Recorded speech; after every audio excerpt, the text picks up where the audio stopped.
Diusir paksa suami dan mertua dari rumahku sendiri. 3 jam kemudian, aku kembali dengan pengacara dan pengawal. Pembalasan berkelas baru saja dimulai. Yuk subscribe, like, dan absen dulu di kolom komentar sebelum kita masuk ke ceritanya. Lantai marmer dingin di bawah telapak kaki Dewi terasa menenangkan. Seperti biasa. Pagi itu, jam baru menunjukkan pukul 6. Sinar matahari pagi menembus jendela floor to ceiling di ruang utama, memandikan taman zen minimalis di luar dengan cahaya keemasan. Rumah itu adalah mahakaryanya. Setiap sudut, setiap furnitur yang diimpor, setiap karya seni abstrak di dinding, adalah pilihan Dewi. Uang Dewi. Keringat Dewi. Rumah itu adalah surganya. Benteng ketenangannya dari dunia luar yang kaotis. Ia baru saja menyelesaikan sesi yoga paginya di teras belakang, menghadap kolam koi yang airnya berkilau. Sudah selesai, sayang. Dewi tersenyum. Satria, suaminya, berjalan ke arahnya membawa 2 cangkir. 1 green juice untuk Dewi, 1 kopi hitam untuknya. Satria adalah pria yang ia cintai. Tampan, lembut, dan, ia kira, suportif. Meskipun bisnis Dewi jauh lebih sukses, faktanya, Dewi adalah tulang punggung finansial. Satria tidak pernah tampak minder. Ia mengelola kafe kecil yang modalnya juga dari Dewi, dan ia tampak bahagia dengan peran mereka. Makasih, Mas, ujar Dewi, menerima jusnya. Ia mengecup pipi Satria. Pagi ini tenang sekali, ya? Selalu tenang kalau sama kamu, balas Satria, merangkul bahunya. Mereka duduk di sofa bludru berwarna gading, memandangi taman. Keheningan yang nyaman itu berlangsung 10 menit, sebelum akhirnya dipecahkan oleh dering ponsel Satria. Satria mengangkat alisnya. Ibu? Tanyanya retoris. Jarang sekali ibunya menelepon sepagi ini. Dewi mengangguk, mempersilakan suaminya mengangkat telepon. Awalnya, ekspresi Satria tenang. Halo, Bu. Ada apa? Pergi. Lalu, wajah Satria berubah drastis. Ia bangkit dari sofa, matanya membelalak. Apa? Diusir? Maksud ibu? Ya Allah, ibu di mana sekarang? Sama Dina. Dewi ikut berdiri. Firasat buruk mulai merayapi hatinya. Sabar, Bu. Sabar. Jangan nangis. Ya, Mas ngerti. Astaga, tega sekali pemilik kontrakan itu. Iya, Bu. Iya. Satria menutup telepon dengan tangan gemetar. Ia menatap Dewi. Wajahnya pucat dan penuh kepanikan. Ada apa, Mas? Tanya Dewi, hatinya berdebar. Ibu dan Dina diusir dari kontrakan mereka. Kata Satria, suaranya tercekat. Pemiliknya menaikkan harga sewa gila-gilaan. Ibu nggak sanggup bayar. Mereka berdebat, dan pemiliknya mengusir mereka. Sekarang mereka di depan terminal. Nggak tahu mau kemana. Barang-barang mereka diangkut. Dewi terdiam. Ibu Anis, mertuanya, wanita yang tidak pernah benar-benar menyukainya, yang selalu menganggap Dewi terlalu dominan, terlalu kaya, dan mencuri putra kesayangannya. Ya Tuhan, kasihan sekali, kata Dewi, mencoba tulus. Sayang. Satria memegang kedua tangan Dewi, matanya berkaca-kaca. Ini adalah senjata pamungkas Satria. Tatapan memohonnya. Aku tahu ini mendadak. Aku tahu kamu mungkin kurang nyaman. Tapi mereka nggak punya siapa-siapa lagi. Cuma aku. Cuma kita. Dewi sudah tahu kemana arah pembicaraan ini. Mas. Biarkan mereka tinggal di sini, ya? Hanya sementara. Sampai aku dapat kontrakan baru yang layak untuk mereka. Sebulan, mungkin 2 bulan. Aku janji. Aku nggak mungkin biarkan ibuku dan adikku jadi gelandangan. Why? Tolong, ya. Dewi menatap mata suaminya. Ia melihat keputusasaan di sana. Dan rasa cintanya pada Satria mengalahkan logika dan firasat buruknya. Rumah ini adalah bentengnya, dan ia akan segera membiarkan kuda Troya masuk. Baiklah, desah Dewi. Suruh mereka ke sini. Biar aku minta Pak sopir jemput. Satria langsung memeluknya erat. Makasih, sayang. Makasih. Kamu memang istri terbaik. Aku tahu aku bisa andalkan kamu. Dewi membalas pelukan itu dengan kaku. Di balik punggung Satria, matanya menatap taman zennya yang tenang. Ia merasa ketenangan itu baru saja retak. 2 jam kemudian, sebuah taksi, bukan mobil jemputan Dewi, karena Ibu Anis menolak dijemput sopir, berhenti di depan gerbang megah rumah mereka. Dewi dan Satria menyambut di depan pintu utama. Ibu Anis turun, matanya merah, tapi tatapannya tajam. Dina, adik Satria yang berusia 20-an, mengekor di belakangnya sambil menyeret koper besar yang sudah terkelupas di banyak sisi. Ya Allah, Bu! Satria langsung berlari memeluk ibunya. Drama tangis pun dimulai. Satria, anakku, kita diusir. Nak, dihina-hina. Ratap Ibu Anis, cukup keras untuk didengar tetangga. Sudah, Bu, masuk. Ini rumah Satria juga. Ibu aman di sini, kata Satria. Dewi menelan ludah mendengar kalimat, rumah Satria juga. Tapi ia berusaha tersenyum. Mari masuk, Bu, Din. Kamar tamu sudah disiapkan. Ibu Anis melepaskan pelukan Satria dan menatap Dewi. Tatapannya berkeliling, dari pilar-pilar tinggi, ke pintu kayu jati yang kokoh, lalu ke lantai marmer di dalam. Bukan tatapan terima kasih. Itu tatapan menilai. Besar sekali rumahmu, desis Ibu Anis. Ia sengaja tidak memakai kata, kalian. Rumahmu. Silakan, Bu, kata Dewi, mengabaikan nada bicara itu. Dina, sementara itu, langsung menerobos masuk, matanya berbinar liar. Gila, gila, ini beneran rumah, Mbak? Kayak di sinetron. Ia melempar tasnya ke sofa beludru gading, sofa yang sama tempat Dewi dan Satria bersantai tadi pagi, lalu langsung berbaring telentang, kakinya masih memakai sepatu kotor. Dina, tegur Satria pelan. Apa sih, Mas? Capek, tahu. Sungut Dina. Ia bangkit duduk. Password wifi-nya apa, Mbak? Terus AC kamarku mana remote-nya? Panas banget di luar. Dewi menarik napas. Ada asisten rumah tangga, Mbak Yuni. Nanti dia yang antar ke kamar. Ibu Anis tidak terkesan. Ia berjalan mengelilingi ruang tamu. Barang-barangmu ini aneh-aneh ya? Wai, lukisan apa ini? Coret-coretan gak jelas. Mahal, ya? Buang-buang uang. Itu karya seni, Bu. Jawab Dewi kaku. Mending uangnya buat beli emas. Cibir Ibu Anis. Ia lalu menoleh ke Mbak Yuni yang datang membawa minuman. Dewi sudah menyiapkan jus sirsak dan infuset water. Ibu Anis menatap gelas itu dengan jijik. Nggak ada teh manis panas? Yang kental? Minuman macam apa ini? Air comberan dikasih buah.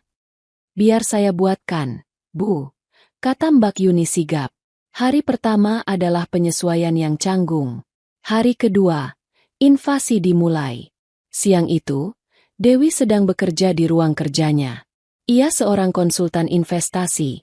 Pekerjaannya menuntut ketenangan dan fokus. Tiba-tiba pintu terbuka tanpa ketukan. Dina masuk sambil mengunyah keripik kentang. Mbak Dewi, katanya dengan mulut penuh. Iya, Din, aku lagi kerja, kata Dewi sopan. Pinjam tas, dong. Yang itu, tuh. Dina menunjuk rak di belakang Dewi, tempat ia memajang koleksi tasnya. Jari berminyak Dina menunjuk ke sebuah tas handbag kulit berwarna merah marun. Maaf, Din, itu tas kerja. Lagi pula kamu mau kemana? Mau ke mall. Foto-foto. Ya ampun, pelit banget.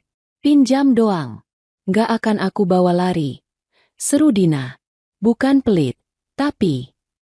Aku lihat lo di kamarmu tadi. Tasmu ada 100 biji. Pinjam satu aja nggak boleh. Kamu masuk kamarku. Suara Dewi meninggi. Ya cuma lihat. Mbak Yuni lagi bersihin. Pintunya kebuka. Dewi memejamkan mata. Dina, tolong keluar. Aku harus selesaikan laporan. Dasar pelit, gerutu Dina sambil membanting pintu. Malamnya, saat makan malam, Ibu Anis mengeluh. Mbak Yuni itu masaknya nggak ada rasa ya? Why? Hambar semua. Kayak makanan rumah sakit. Besok-besok, biar ibu saja yang masak. Satria, tentu saja, langsung setuju. Wah, ide bagus, Bu. Sudah kangen banget masakan ibu. Dewi hanya bisa tersenyum tipis. Ia merasa dinding bentengnya mulai runtuh, bata demi bata. Pagi ketiga, Dewi terbangun bukan karena alarm atau sinar matahari. Ia terbangun oleh suara berisik dari dapur. Suara Sudip bertemu wajan, dibarengi aroma menyengat yang menusuk hidung. Aroma terasi dan ikan asin goreng. Dewi terbatuk. Rumahnya yang berkonsep open space membuat aroma itu menyebar tanpa ampun, meresap ke gorden mahal, ke sofa beludru, dan ke udara paginya yang segar. Ia turun ke dapur dan menemukan Ibu Anis sudah berkuasa di sana. Dapur island marmer putihnya yang bersih kini penuh noda kunyit dan sisa sambal. Mbak Yuni berdiri di pojok dengan canggung, tampak bingung harus berbuat apa. Pagi, Bu, sapa Dewi, berusaha menahan batuknya. Pagi, ini, Ibu masakin sarapan yang benar. Nasi goreng pakai pete dan ikan asin. Satria pasti suka. Kamu itu kasih suami kok jus sama roti gandum. Itu makanan burung, omel Ibu Anis. Tangannya lincah mengaduk nasi di wajan. Asap mengepul. Minyaknya meletup-letup. Bu, tapi kompor induksi saya. Dewi menelan kata-katanya. Kompor induksi canggihnya kini berkerak hitam. Ah, kompor mahal tapi repot. Kecil apinya. Mending kompor gas biasa. Satria turun beberapa menit kemudian. Hidungnya mengendus-endus. Wah, bau apa ini? Harum banget. Serunya. Matanya berbinar. Nasi goreng kesukaanmu, Nak, kata Ibu Anis bangga. Satria mengambil piring, menyendok nasi goreng dalam porsi besar, dan melahapnya. Ini baru sarapan. Mantap, Bu. Kamu harus belajar masak ini. Why? Katanya pada Dewi sambil mengunyah. Dewi menatap green juicinya di atas meja. Nafsu makannya hilang seketika. Sejak hari itu, dapur sepenuhnya menjadi wilayah kekuasaan Ibu Anis. Menu harian berubah total. Tidak ada lagi salmon panggang, salad quinoa, atau sup asparagus. Yang ada adalah semur jengkol, gulai kikil, dan tumis pare. Mbak Yuni diturunkan pangkatnya menjadi asisten Ibu Anis. Tugasnya hanya mencuci piring dan membersihkan sisa-sisa perang mertuanya. Dewi mencoba protes secara halus pada Satria malam itu di kamar mereka. Mas, aku bukannya nggak suka masakan ibu. Tapi aromanya. Mas, itu rumah kita. Aku desain rumah ini supaya udaranya segar. Sekarang. Satria yang sedang bermain game di ponselnya mendengus. Ya ampun, sayang. Cuma masalah bau masakan? Itu bau makanan, bukan bangkai. Wajar. Kan? Ibu cuma mau berbakti sama anaknya. Masakin buat aku. Kamu harusnya berterima kasih. Tapi dia mengambil alih dapurku. Mas. Dan dia boros sekali. Tadi aku lihat tagihan belanja. Daging, cabai, semua dibeli berlebihan. Padahal kita cuma berempat. Dewi. Satria akhirnya meletakkan ponselnya dan menatap istrinya dengan tatapan lelah. Dia ibuku. Dia sudah tua. Mengalah sedikit nggak bisa, ya? Dia baru aja diusir. Hatinya masih terguncang. Kamu malah permasalahkan hal sepele kayak bau terasi. Ini bukan sepele, Mas. Ini rumahku. Rumah kita, potong Satria cepat. Nadanya mulai tajam. Dewi terdiam. Hatinya mencelos. Ia merasa sangat sendirian. Di kamar tidurnya sendiri, aroma samar ikan asin masih tercium. Ia merasa seperti tamu asing di dunianya sendiri. 1 minggu berlalu. Dewi semakin terpojok. Dina sudah menganggap walk-in closet Dewi sebagai lemari pribadinya. Sering meminjam, pakaian dan sepatu tanpa izin. Ibu Anis kini yang memegang kendali penuh atas rumah tangga, bahkan sampai memarahi Mbak Yuni dan Pak Sopir, seolah-olah dia adalah majikan mereka. Dewi bertahan dengan menenggelamkan diri dalam pekerjaan. Ia sering pulang telat, hanya untuk menghindari interaksi yang menguras energi di rumah. Sabtu sore itu, Dewi pulang lebih awal dari dugaannya. Sebuah rapat klien besar dibatalkan. Ia berharap bisa bersantai sejenak di ruang tamunya, mungkin membaca buku. Saat ia memarkir mobilnya di garasi, ia melihat mobil Satria. Tapi ia juga melihat sebuah mobil bak terbuka. Siapa yang datang? Dewi melangkah masuk melalui pintu utama, dan ia berhenti terpaku. Ruang tamunya hancur. Lukisan abstrak karya seniman ternama yang tergantung di dinding utama telah hilang. Sebagai gantinya, tergantung sebuah foto pernikahan Satria dan Dewi ukuran super besar, dengan bingkai ukiran kayu berwarna emas yang norak. Di bawahnya, meja kopi kaca minimalisnya telah ditutupi taplak meja renda-renda berwarna krem. Di atasnya, berjejer keramik-keramik pajangan murahan berbentuk angsa dan sepasang pengantin. Dan yang terburuk, sofa beludru gadingnya yang mahal, kini ditutupi sarung sofa bermotif bunga mawar raksasa berwarna merah marun. Ibu? Suara Dewi bergetar. Ibu Anis muncul dari arah ruang makan, tersenyum puas. Di belakangnya, Satria dan Dina ikut membawa sebuah lemari pajangan kayu yang besar dan kuno. Nah, sudah pulang kamu, Wai? Kata Ibu Anis riang. Gimana? Lebih bagus, kan? Tadi Ibu suruh Satria ambil barang-barang ini dari gudang kontrakan kita yang lama. Daripada nganggur. Begini kan jadi lebih kelihatan. Rumah, nggak kayak museum. Dingin, kaku. Dewi tidak bisa bernapas. Ia menatap dinding tempat lukisannya biasa tergantung. Di mana lukisan saya, Bu? Tanyanya, suaranya sedingin es. Oh, itu. Ibu Anis mengibaskan tangannya. Lukisan anehmu itu? Ibu taruh di kamar Mbak Yuni. Kayaknya dia lebih suka. Ibu. Dewi berteriak. Ini adalah pertama kalinya ia meninggikan suara. Ibu tidak punya hak memindahkan barang-barang saya. Ibu tidak punya hak mengganti dekorasi rumah saya tanpa izin. Senyum Ibu Anis langsung hilang.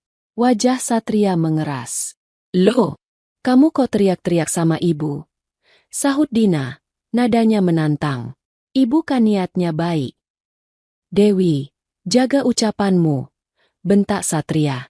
Jaga ucapanku? Mas, lihat apa yang ibu kamu lakukan. Ini rumahku. Aku yang beli setiap senti tanah ini, setiap paku di dinding ini. Beraninya kalian. Dewi. Kali ini, teriakan Satria menggema di seluruh ruangan. Ia melepaskan pegangannya pada lemari dan berjalan cepat menghampiri Dewi. Kamu ungkit-ungkit soal itu. Desis Satria, matanya menyala marah. Kamu menghina aku dan keluargaku dengan kekayaanmu? Kamu pikir aku numpang hidup di sini? Bukan begitu, Mas, tapi... Alah! Ibu Anis tiba-tiba duduk di lantai, memulai ratapan andalannya. Ya Allah, Satria, ibu salah apa? Ibu cuma mau bantu menata rumah anak ibu sendiri. Tapi ibu malah dihina-hina. Dibilang gak punya hak. Istrimu mengusir ibu secara halus. Nak, dia ungkit-ungkit ini rumahnya. Dia mau pamer kalau kita ini miskin. Bu, bukan. Dewi panik. Sudah cukup, Dewi. Potong Satria. Wajahnya merah padam. Ia menunjuk wajah istrinya. Dengar, ya. Ini ibuku. Dan selama dia ibuku, ini juga rumahnya. Kalau kamu tidak bisa menghormati ibuku di rumah ini, kamu... Satria tidak melanjutkan kalimatnya. Tapi ancaman itu menggantung di udara. Dewi menatap suaminya dengan nanar. Pria yang ia cintai, pria yang ia dukung, baru saja membentaknya, membelalakan mata padanya, demi membela kebohongan dan kesewenangan ibunya. Ia kalah. Di rumahnya sendiri, ia telah kalah telak. Tanpa berkata apa-apa lagi, Dewi berbalik. Ia berlari menaiki tangga menuju kamarnya, satu-satunya tempat yang belum sepenuhnya ternoda, dan membanting pintu. Ia mendengar suara Ibu Anis yang kini berubah menjadi isakan puas, dan suara Satria yang menenangkannya. Sabar, Bu. Dewi mungkin lagi capek. Nggak apa-apa. Ibu berhak di sini. Ini rumah Satria. Ini rumah Ibu juga. Tangis Dewi pecah di balik pintu yang terkunci. 2 hari Dewi mengurung diri. Ia bekerja dari kamar, makan di kamar. Ia hanya keluar saat yakin tidak ada siapa-siapa. Satria mencoba mengetuk pintu, tapi Dewi menolak membukanya. Hatinya terlalu sakit. Pada malam ketiga, dalam keheningan yang menyesakkan, Dewi mengambil ponselnya. Ada satu nomor yang ia simpan di bawah kontak, darurat. Pak Wijaya, pengacara keluarganya. Pria tua yang bijak dan tegas, yang telah mengurus semua legalitas bisnis dan aset pribadinya sejak ayahnya meninggal. Pukul 10 malam. Telepon tersambung di dering kedua. Halo, Ibu Dewi. Saya tahu cepat atau lambat Ibu akan menelepon. Sapa suara Pak Wijaya yang tenang dan berat. Pak. Suara Dewi tercekat. Ia menceritakan semuanya. Invasi, dapur, kamar, dan puncaknya, pengambil alihan ruang tamu. Terdengar helaan napas panjang dari seberang. Ibu Dewi, dengan segala hormat, saya sudah memperingatkan Ibu soal ini sejak awal pernikahan. Itulah mengapa saya bersikeras membuat perjanjian pranikah yang sangat ketat. Saya tahu, Pak, tapi Satria. Suami Ibu adalah pria yang baik, tapi lemah, potong Pak Wijaya. Dan ibunya tahu itu.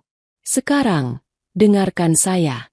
Secara hukum, Ibu Anis dan Saudari Dina adalah tamu di properti Ibu. Mereka tidak punya hak tinggal.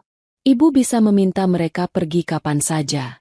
Jika mereka menolak, kita bisa panggil pihak berwajib untuk pengosongan paksa. Mengusir mereka. Bayang Dewi. Itu berarti mengusir Ibu dari suaminya.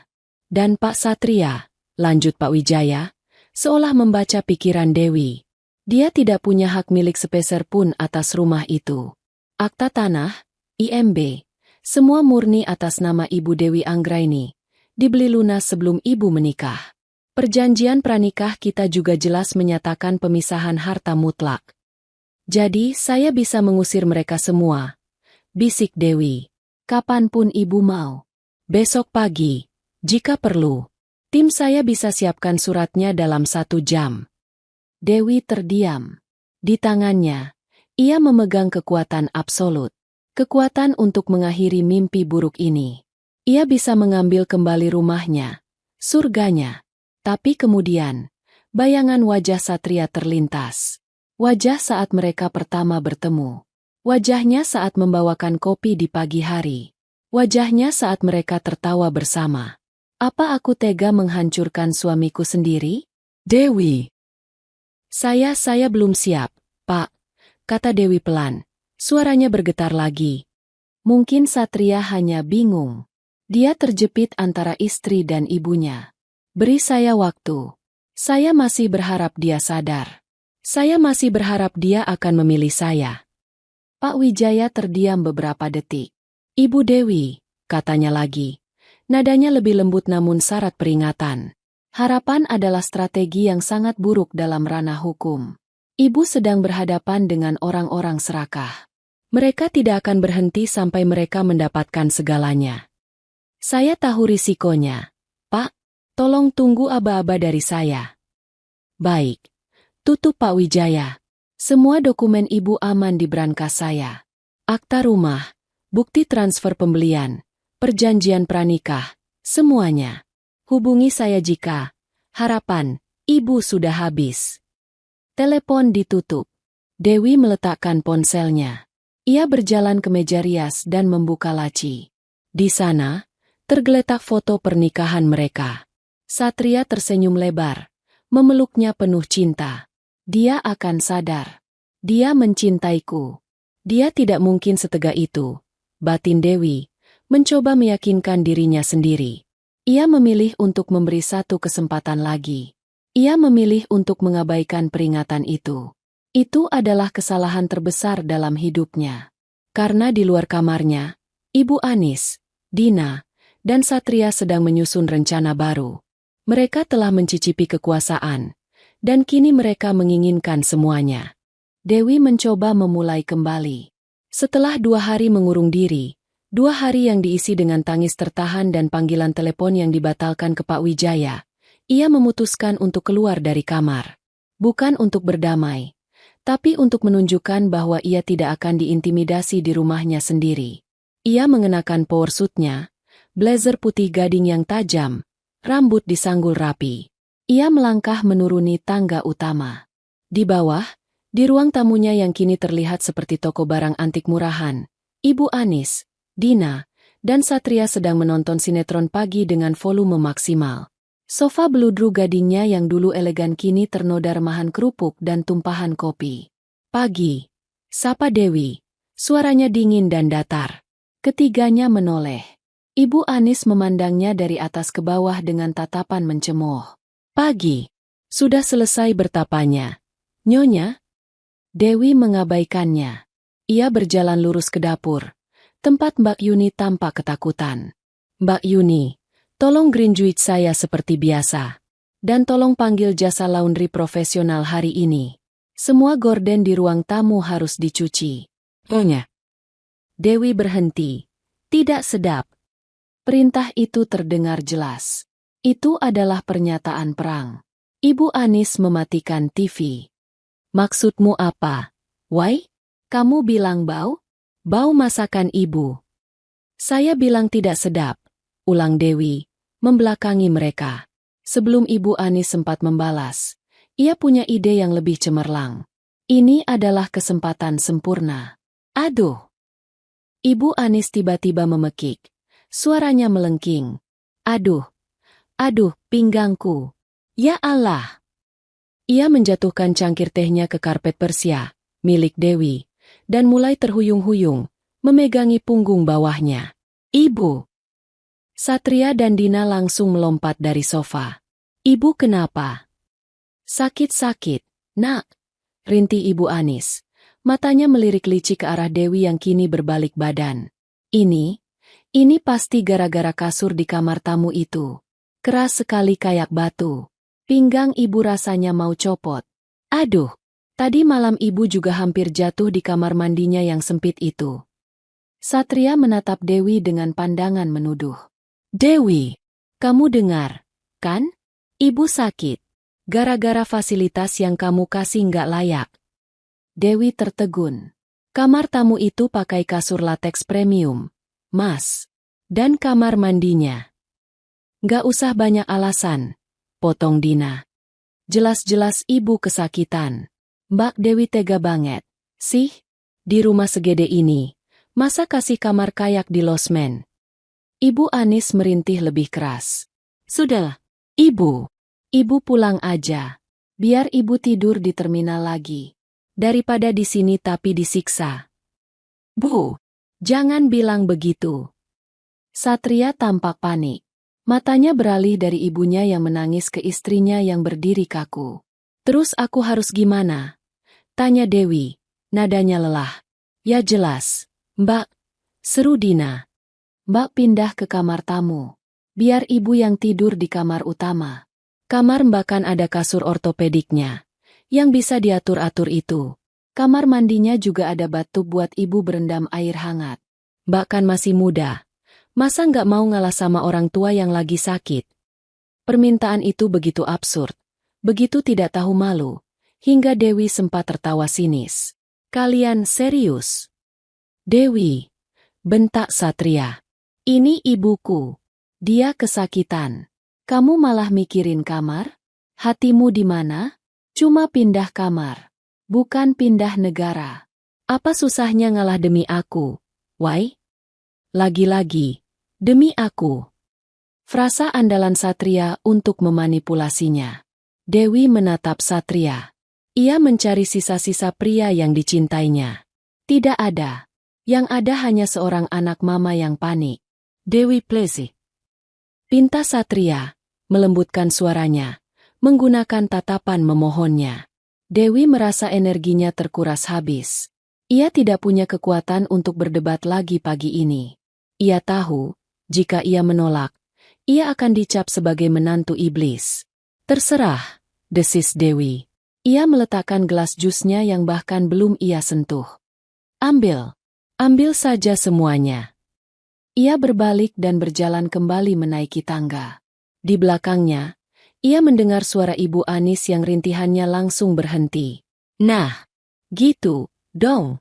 Satria, ayo. Dina, bantu ibu pindah barang.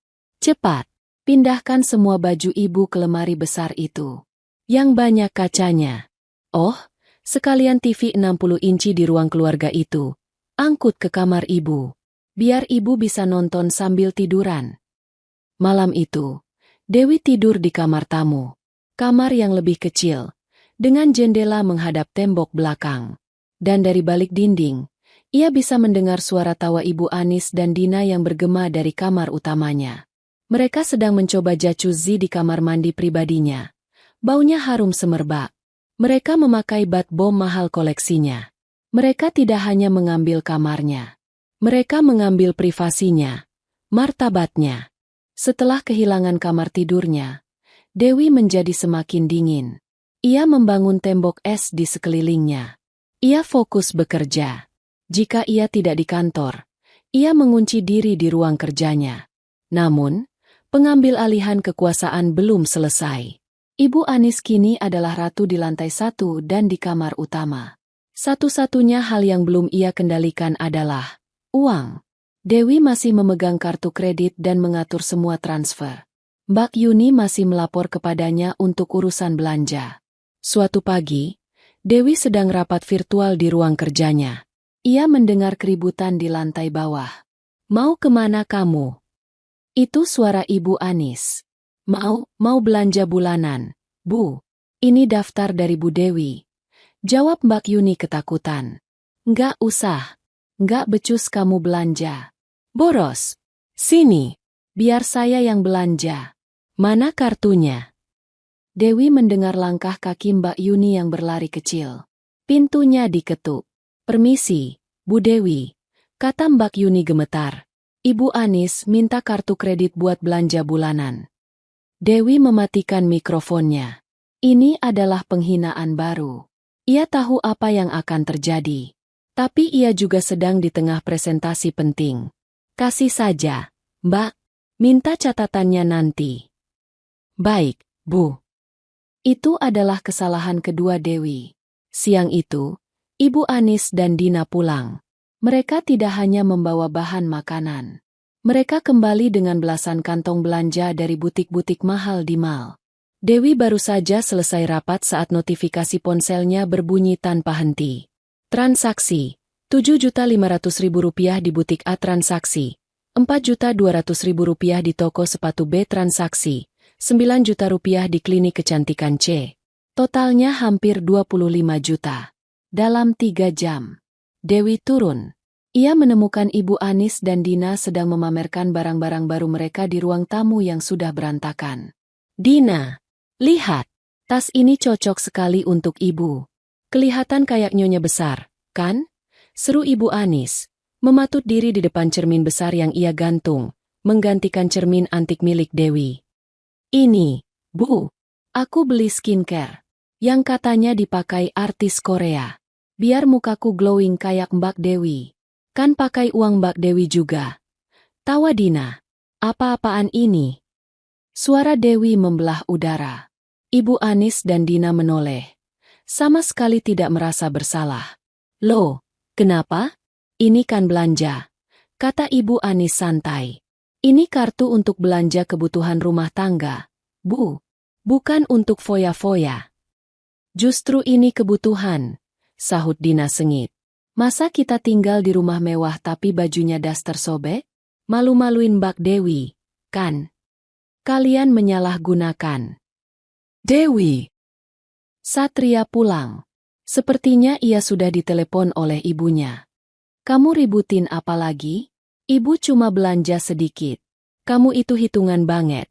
Sih, sama mertua. Sedikit. Mas? 25 juta kamu bilang sedikit? Ini uang hasil kerjaku. Nah. Ibu Anis menepuk tangannya. Dengar, Satria. Istrimu ungkit-ungkit uang lagi. Dia bilang kita morotin dia. Ya Allah, nak, ibu jadi malu. Dewi, cukup. Satria memijat pelipisnya. Wajahnya tampak lelah. Tapi bukan lelah membela Dewi. Lelah karena Dewi membuat masalah. Gini aja, kata Satria, seolah mendapat ilham. Biar adil. Biar nggak ada saling curiga. Biar kamu juga nggak menuduh ibu macam-macam. Gimana kalau keuangan rumah tangga? Ibu yang pegang. Dewi terbelalak. Apa maksudmu? Kamu kan sibuk kerja. Wai, nggak usah pusing mikirin tagihan listrik, air, gaji Mbak Yuni, belanja dapur. Kamu transfer aja uang bulanan ke rekening ibu. Biar ibu yang atur semuanya. Kamu terima beres. Ibu kan lebih jago ngatur uang. Ibu Anis tersenyum penuh kemenangan. Kamu mau aku transfer uang gajiku ke ibumu? Tanya Dewi, suaranya bergetar karena marah. Bukan gajimu. Uang bulanan rumah tangga. Berapa biasanya? 30 juta? Cukup kan, Bu? Ibu Anis mendecak. Rumah segede istana begini. 30 juta? Kamu mau ibu makan tempe tiap hari? Listriknya aja berapa? AC nyala terus. Kolam renang. Wifi. Belum gaji sopir. 50 juta. Baru pas. Nah, 50 juta. Kata Satria ringan. Kamu transfer 50 juta tiap tanggal 1 ke rekening ibu. Beres. Kan? Adel. Nggak ada ribut-ribut lagi soal uang. Dewi menatap mereka bertiga. Sang suami yang lemah, sang mertua yang serakah, dan sang ipar yang provokator. Mereka telah bersekutu melawannya. Mereka memerasnya di rumahnya sendiri. Ia ingin berteriak. Ia ingin menelepon Pak Wijaya saat itu juga. Tapi ia melihat tatapan Satria. Tatapan yang mengancam. Jangan bikin masalah. Atau... Baik, kata Dewi. Suaranya sedingin es. 50 juta. Saya akan transfer. Tapi jangan pernah minta sepeser pun lagi di luar itu. Tenang aja. Ibu jamin. Kata Ibu Anis sambil tertawa. Tentu saja. Seminggu kemudian, Dina merengek minta uang bensin. 5 juta karena ia memakai mobil sport Dewi untuk jalan-jalan dengan teman-temannya. Dewi menolak. Pertengkaran baru pun meledak. Cinta Dewi pada Satria telah mati. Yang tersisa hanyalah kekecewaan yang membeku. Ia kini hidup seperti robot. Bangun, bekerja di kamar. Makan, seringkali memesan makanan diam-diam dan meminta diantar ke pos satpam agar tidak ketahuan Ibu Anis. Tidur. Ia sudah tidak tidur di kamar tamu lagi. Satria mengeluh kamar tamu terlalu sempit. Jadi ia pindah ke sofa di ruang keluarga. Dewi akhirnya memindahkan tempat tidur cadangan ke dalam ruang kerjanya. Ia kini benar-benar hidup di satu ruangan berukuran 4x5 meter. Ia mulai mengumpulkan bukti. Setiap omelan, setiap hinaan, setiap permintaan uang yang tidak masuk akal, ia rekam diam-diam menggunakan ponselnya. Suatu malam, sekitar pukul 1 dini hari, Dewi tidak bisa tidur. Kepalanya pusing memikirkan cara keluar dari neraka ini. Ia butuh minum. Dapur ada di lantai bawah.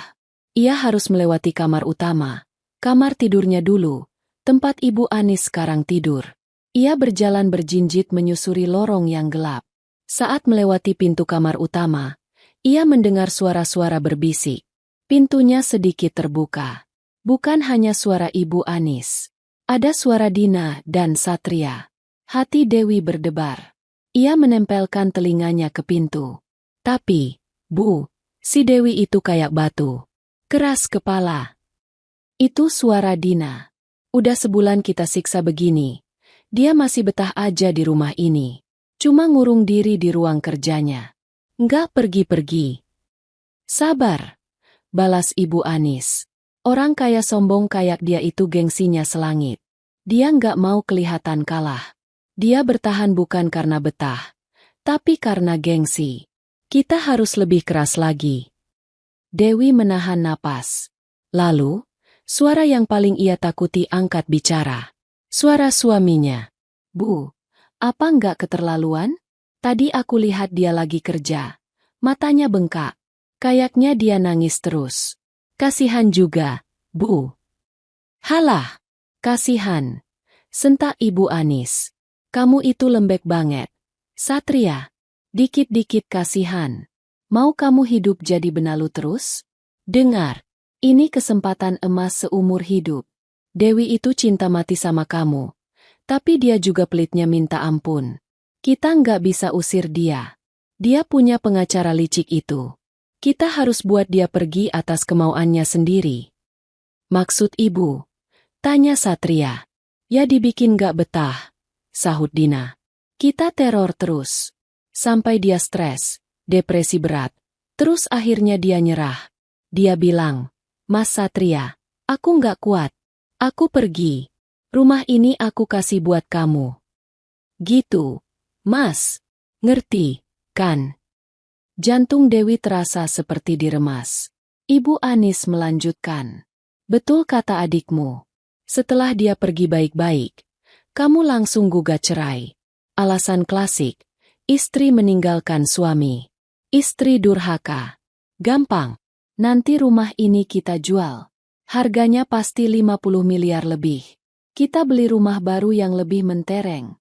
Kamu bisa beli mobil apa aja. Kamu bisa nikah lagi sama perempuan yang nurut, yang mau cuci kakimu tiap hari. Hening sejenak. Dewi berdoa dalam hati. Mas, bantah.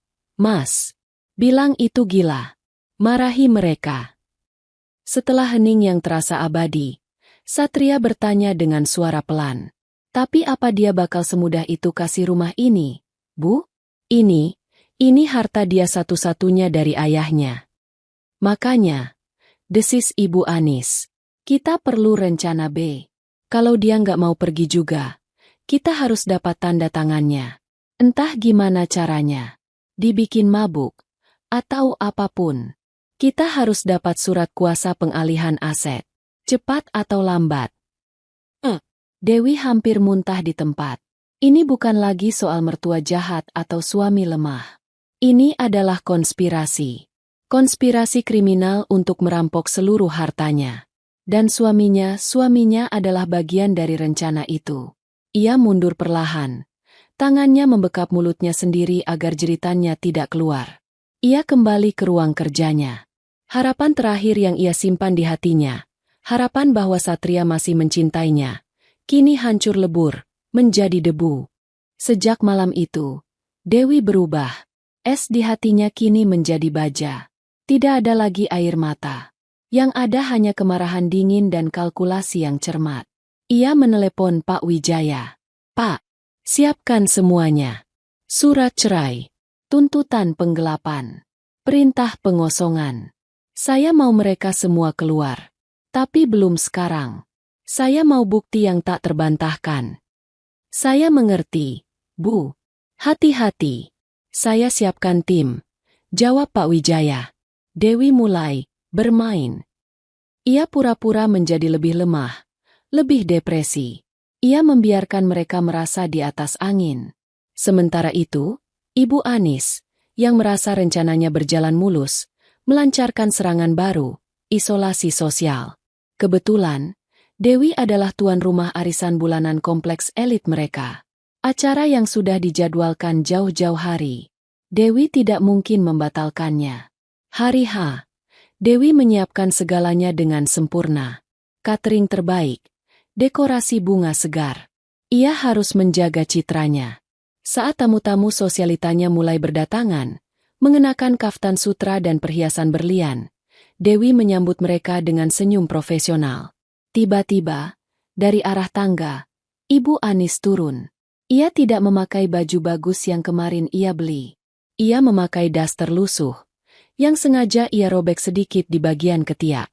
Rambutnya awut-awutan. Permisi. Maaf, jeng-jeng sekalian. Ucap Ibu Anis. Suaranya dibuat gemetar. Semua mata tertuju padanya. Musik dimatikan. Ibu Anis berjalan tertatih-tatih ke tengah ruangan. Maaf ya, jadi ganggu acaranya Neng Dewi. Ia menyeka air mata yang tidak ada. Saya ini ibunya Satria. Mertuanya Dewi. Saya numpang di sini. Ibu-ibu sosialita itu mulai berbisik. Ya Allah, nasib saya. Jeng. Punya anak cuma satu. Kirain nikah sama orang kaya hidupnya bakal enak. Gak tahunya. Ia mulai terisak. Saya di sini makan aja dijatah. Jeng. Kadang cuma dikasih nasi sama tempe bacem sisa kemarin. Dihina-hina tiap hari. Apa? Salah satu tamu terpekik. Dewi. Itu tidak benar. Seru Dewi. Wajahnya pucat pasi. Tuh, kan. Dibilangin baik-baik malah bentak. Ibu Anis menangis lebih keras. Saya ini dianggap pembantu di sini. Jeng. Nggak boleh pegang apa-apa. Tidur aja di kamar sempit bekas gudang. Padahal saya ini yang ngurus Satria dari kecil. Dina muncul, langsung memeluk ibunya. Ibu sabar, Bu. Jangan nangis di depan tamu. Malu-maluin Mbak Dewi. Nanti Mbak Dewi makin marah sama kita. Itu adalah akting yang brilian. Para tamu menatap Dewi dengan pandangan jijik dan menghakimi. Menantu durhaka. Kaya tapi menyiksa mertua. Saya permisi dulu, kata seorang tamu, langsung berdiri. Saya tiba-tiba mual. Satu persatu, tamu-tamu itu pergi. Arisan bubar dalam kekacauan. Dewi berdiri terpaku di tengah ruang tamunya yang megah, dikelilingi makanan pesta yang tak tersentuh. Ia telah dipermalukan di depan lingkaran sosialnya. Tapi serangan belum berakhir. Saat ia naik ke ruang kerjanya, ia menemukan mimpi buruk lain. Pintunya, yang lupa ia kunci saat sibuk mengurus arisan, terbuka. Di lantai, vas porselen antik dari dinasti Ming, hadiah terakhir dari almarhum ayahnya, barang yang paling ia hargai di dunia, hancur berkeping-keping. Dan di atas meja, laptop workstation canggihnya, yang berisi semua data klien, portofolio investasi, dan draft pekerjaannya selama berbulan-bulan, layarnya retak parah. Bekas siraman kopi. Dina berdiri di ambang pintu, mengunyah permen karet. Yupes, tadi aku mau pinjam laptopnya bentar buat nonton drakor. Tapi Mbak ganti passwordnya. Ya? Aku kesal. Kesenggol kopi. Terus vasnya licin. Mbak, maaf, ya. Senyumnya jelas sekali mengejek. Dewi menatap serpihan vas ayahnya. Lalu menatap laptopnya yang hancur. Ini bukan lagi soal rumah. Ini soal penghancuran total dirinya. Keluar, bisik Dewi. Apa, Mbak? Nggak dengar. Dewi berbalik. Matanya merah menyala. Tapi tidak ada air mata. Aku bilang, keluar. Dari ruangan. Saya. Dina, yang terbiasa melihat Dewi yang pasif, kaget melihat kemarahan sedingin es itu. Ia mendengus. Galak amat. Lalu pergi. Dewi ambruk. Ia meraih serpihan vas itu. Tangannya tergores. Darah menetes. Ia tidak merasakannya. Malam itu, ia menelepon Pak Wijaya. Sudah cukup. Saya akan beri aba-aba besok. Esok paginya, tepat sebulan sejak mereka datang. Dewi sedang membackup sisa data dari laptopnya yang rusak ke hard drive eksternal. Ia tahu ini adalah hari terakhir. Pintu ruang kerjanya terbuka. Satria masuk. Ajaibnya, ia tidak marah-marah. Ia justru membawa nampan berisi sarapan. Roti bakar dan jus. Seperti dulu. Sayang, panggilnya lembut. Dewi tidak menoleh. Ia sudah merekam percakapan di kamarnya. Ia tahu ini semua akting. Satria meletakkan nampan itu di meja, di samping serpihan vas yang belum sempat Dewi bersihkan. Ia berlutut di samping kursi Dewi, memegang tangan istrinya. Dewi, maafkan aku, ya, katanya. Suaranya penuh penyesalan palsu. Maafkan aku, Ibu, dan Dina. Aku tahu kami keterlaluan. Apalagi soal vas ayahmu. Aku salah. Aku terlalu lemah. Aku terlalu membela mereka.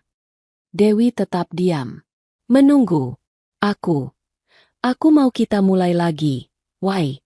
Seperti dulu. Lanjut Satria. Aku janji. Minggu depan aku akan cari kontrakan untuk Ibu dan Dina. Aku akan usir mereka demi kamu.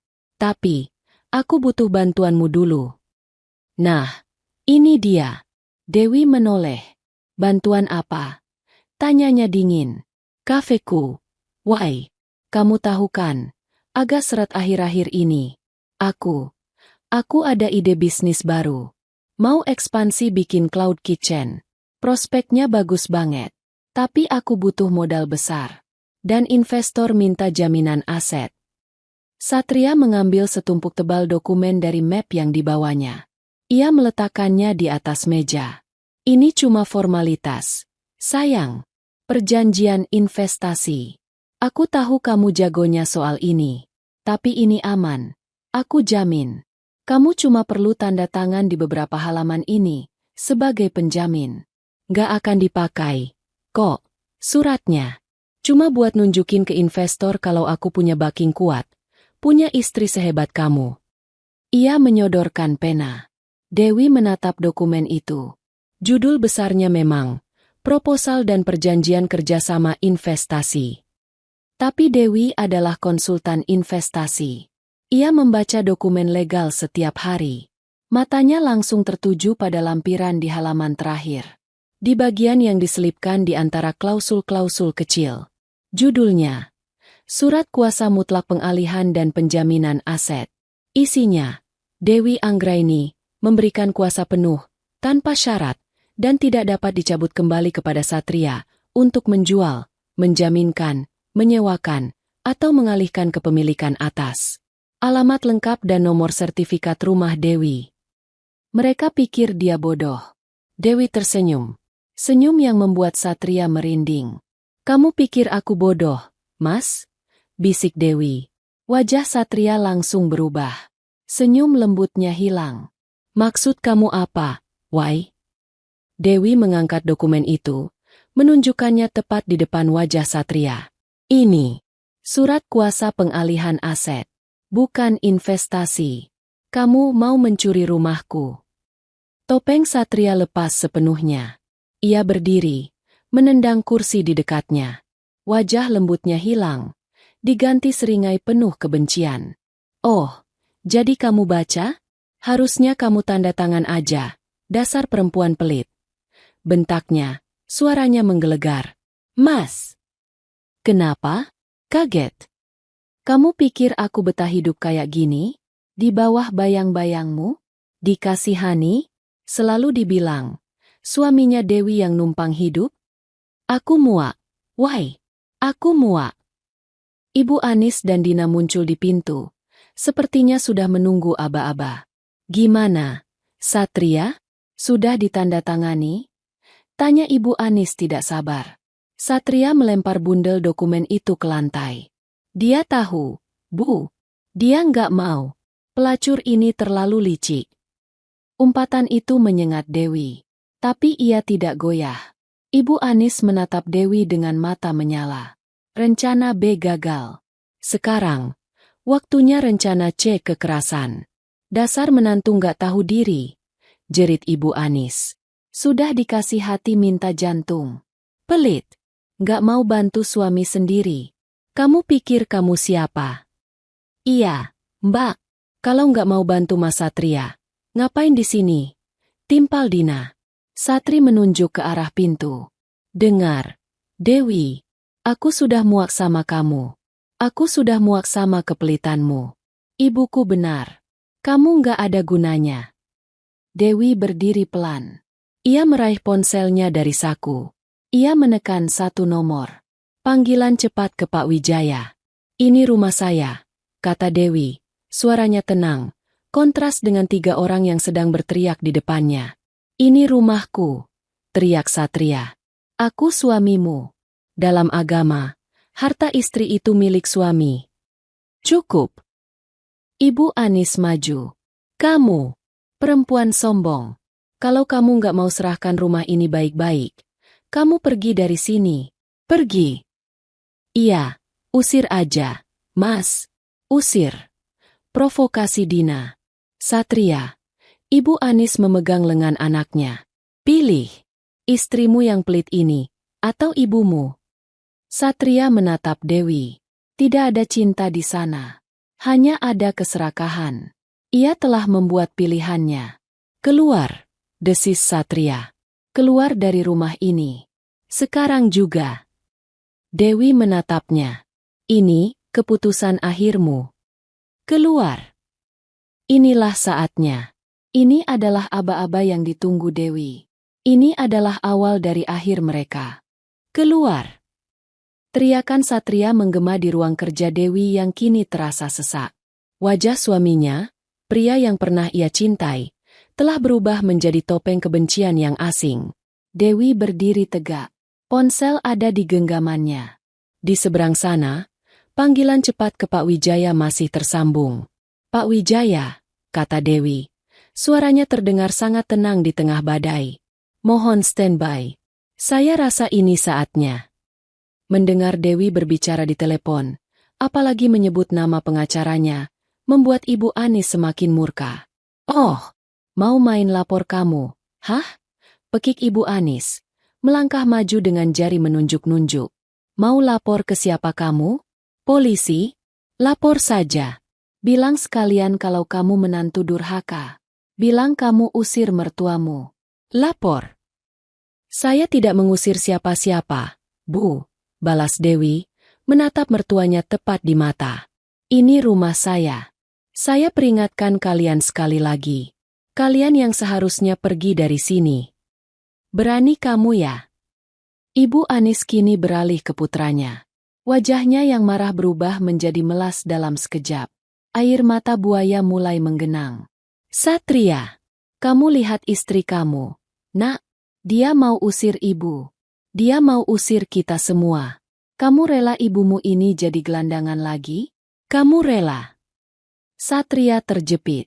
Ia menatap Dewi yang berdiri dingin, lalu beralih ke ibunya yang menangis histeris. Seluruh hidupnya, ia telah didoktrin bahwa ibunya adalah segalanya. Dan kini, di hadapannya, ada seorang wanita, ibunya, yang menjanjikan kekayaan, dan seorang wanita lain, istrinya, yang menolak memberikannya. Kesetiaan dan keserakahan telah menentukan pilihannya. Dewi, suara Satria rendah dan berbahaya. Kasih surat itu. Tanda tangani. Kita bisa selesaikan ini baik-baik. Jangan bikin aku makin marah. Dewi tertawa. Tawa pendek, kering, dan penuh kepahitan. Selesaikan baik-baik, desisnya. Setelah aku dengar rencana busuk kalian tadi malam? Setelah aku dengar kalian berencana membuatku depresi sampai aku pergi? Setelah kalian mencoba merampok seluruh hartaku dengan surat palsu ini? Pengakuan itu bagai bom. Wajah Satria, Ibu Anis, dan Dina pucat pasi. Kamu nguping? Tanya Dina, suaranya seperti tikus terjepit. Di rumahku sendiri? Aku tidak perlu menguping. Kalian yang terlalu berisik merencanakan kejahatan, balas Dewi tajam. Semua topeng telah lepas. Tak ada lagi pura-pura. Ibu Anis sadar, tidak ada jalan untuk kembali. Sudah, jerit Ibu Anis. Suaranya melengking memekakan telinga. Gak ada. Baik-baik, lagi. Satria, kalau dia gak mau tanda tangan, dia bukan istrimu lagi. Dia gak ada gunanya. Buat apa istri kaya tapi pelitnya minta ampun? Buat apa istri cantik tapi durhaka sama mertua? Ibu Anis berbalik menghadap Dewi. Matanya menyala penuh kebencian. Tepat 1 bulan kamu menyiksa batin kami. Tepat 1 bulan kamu pamer harta dan merendahkan kami. Sekarang cukup. Ia menarik napas panjang, lalu berteriak dengan sekuat tenaga. Jika kamu tidak mau diatur, pergi dari rumah anakku ini. Pergi. Pergi sana. Dina, yang kini merasa di atas angin, langsung menimpali. Ia maju dan mendorong bahu Dewi. Pergi, Mbak Pelit. Bawa baju-bajumu yang sombong itu. Dewi terhuyung ke belakang. Ponsel masih tergenggam erat. Jangan sentuh saya. Kenapa? Takut. Hah. Dina mendorongnya lagi. Lebih keras. Ibu Anis melihat ini. Ia tidak melerai. Ia justru ikut maju, mencengkeram lengan Dewi dengan kuku-kukunya yang panjang. Seret dia.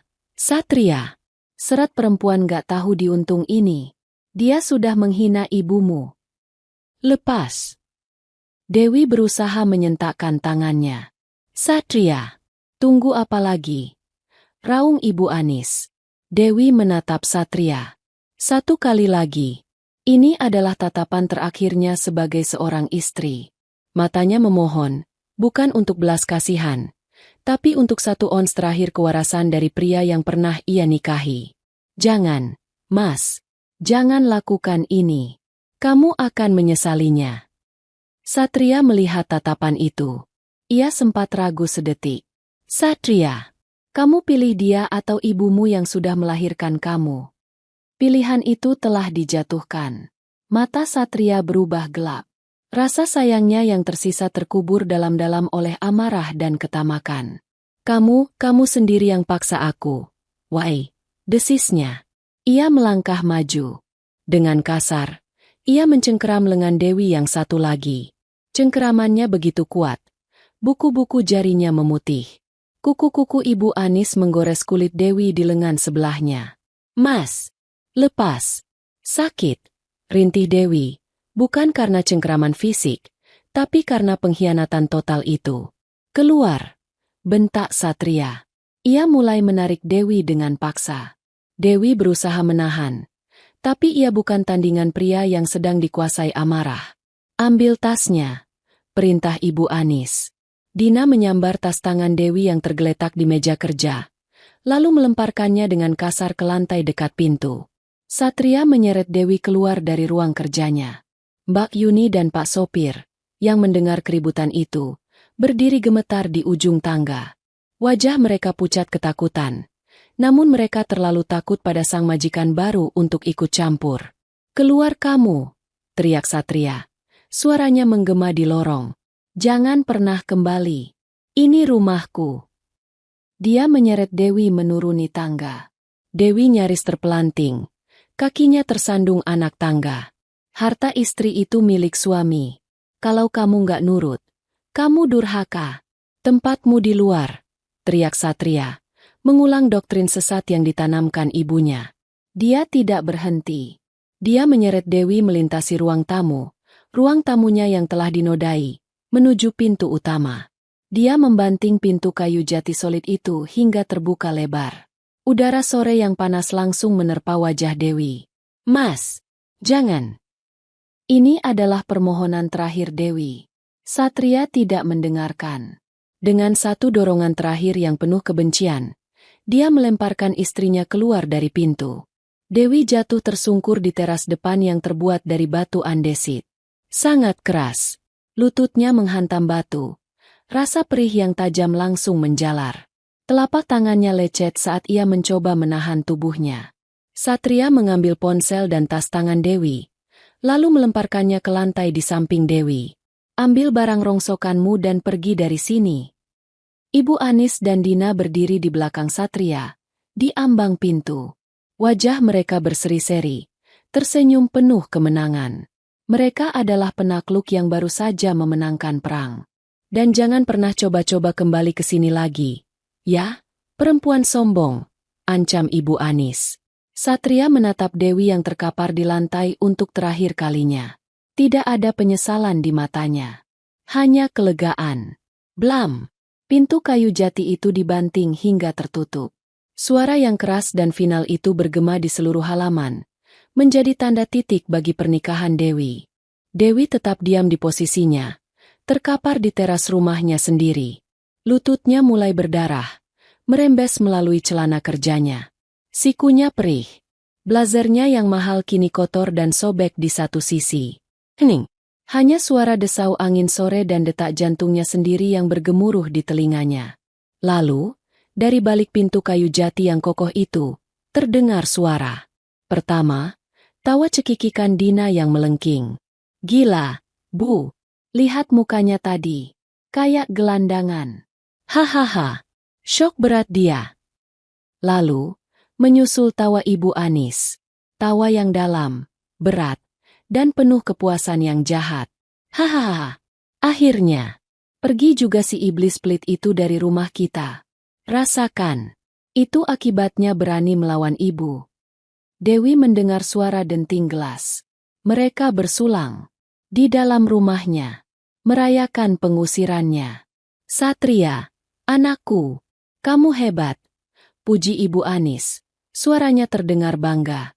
Kamu sudah jadi laki-laki sejati. Tadi kamu tegas sekali. Ibu bangga sama kamu. Ini, minum. Kita rayakan kemenangan kita. Terdengar suara Satria, sedikit terengah, entah karena sisa kemarahan atau adrenalin. Terus gimana sekarang, Bu? Gampang, jawab Ibu Anis riang. Pertama, kita ganti semua kunci rumah ini. Malam ini juga. Kedua, kita pasang CCTV baru di depan. Kita bilang ke satpam kompleks kalau perempuan itu dilarang masuk. Dia sudah bukan siapa-siapa. Ketiga, besok pagi, kita panggil pengacara kita. Kita gugat cerai dia duluan. Bilang dia kabur dari rumah.